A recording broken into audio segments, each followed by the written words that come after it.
Luis Cernuda es un sevillano perteneciente a la generación del 27. El poema del que vamos a hablar a continuación se llama Un niño tras el cristal. Este poema pertenece a la época de la desolación de la quimera, desde 1956 hasta 1962, poemario ejecutado durante su etapa de madurez. Este se lee como una revisión de cuentas con el pasado y hallamos un Cernuda solo, reflexivo, crítico, seco y amargo. Los poemas principales del libro son el envejecimiento del protagonista, el presentimiento de la muerte cercana, la obsesión por la leyenda que se había construido en España en torno a su persona hasta el punto de definirse como español sin ganas, y el injusto trato que el mundo dispensa al artista.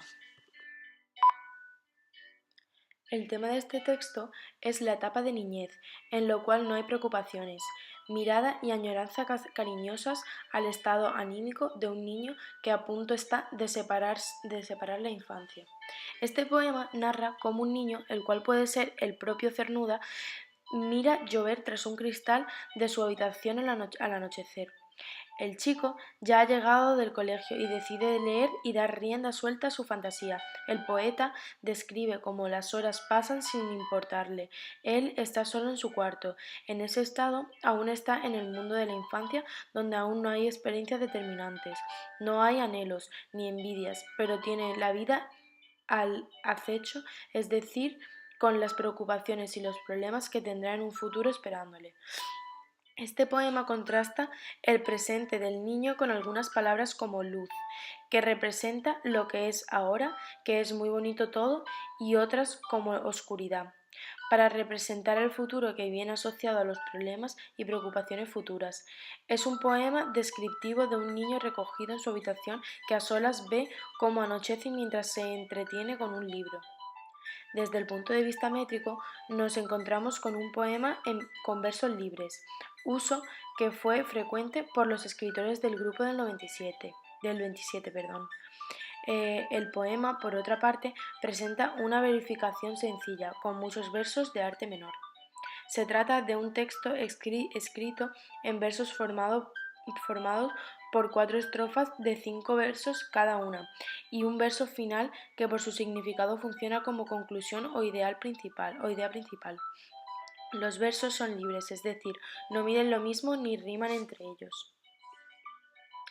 El poema puede estar dividido en 2 partes, en las que consta la primera, la segunda y la tercera estrofa, que es la primera parte, en la que está la descripción del momento y el lugar en el que se encuentra el niño, que éste se halla en su habitación mirando cómo anochece y llueve, y que ha terminado su jornada escolar y se entretiene hojeando un libro. Y luego la segunda parte es ya la cuarta estrofa y verso final. El poeta resalta el momento aún cándido de la inocencia del niño, que a punto está de hacerse mayor. Para hablar un poco más sobre el poema, aunque no sea el tema fundamental, se puede apreciar un tema propio de la generación, la ciudad como lugar agradable, confortable donde vivir. Mientras llueve en invierno, el niño se encuentra envuelto en el calor de su habitación.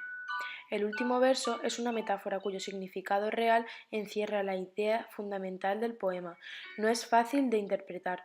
El uso de metáforas como base del poema de comprensión difícil es un recurso presente en todos los escritores del grupo del 27.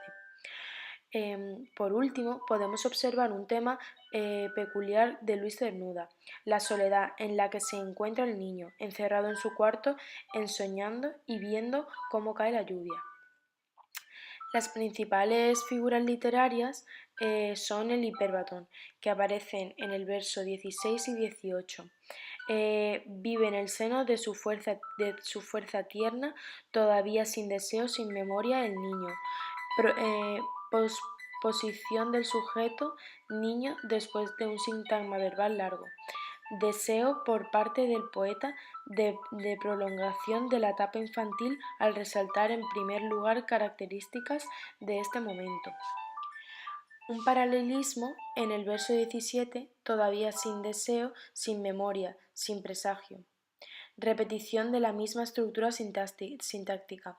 Se incide en la descripción de la etapa infantil con esas características. Luego, una personificación en el verso 7, perdón.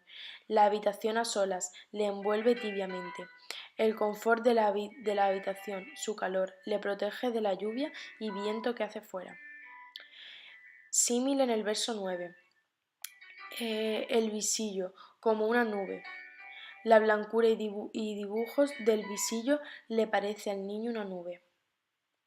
Luego, metáforas. En el verso 10, el visillo le susurra lunar encantamiento, el visillo se mueve, el viento se cuela por la ventana, y ese sonido parece un susurro que le habla.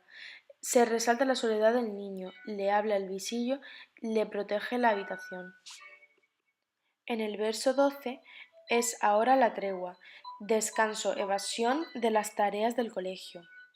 En el verso 19 y 20, el tiempo aguarda con la vida al acecho. La superación de la infancia es inminente y ese momento el poeta lo presenta con temor. En el verso 21, en su sombra la perla ya se forma la esencia del carácter de la persona, se está fragmentando en la niñez.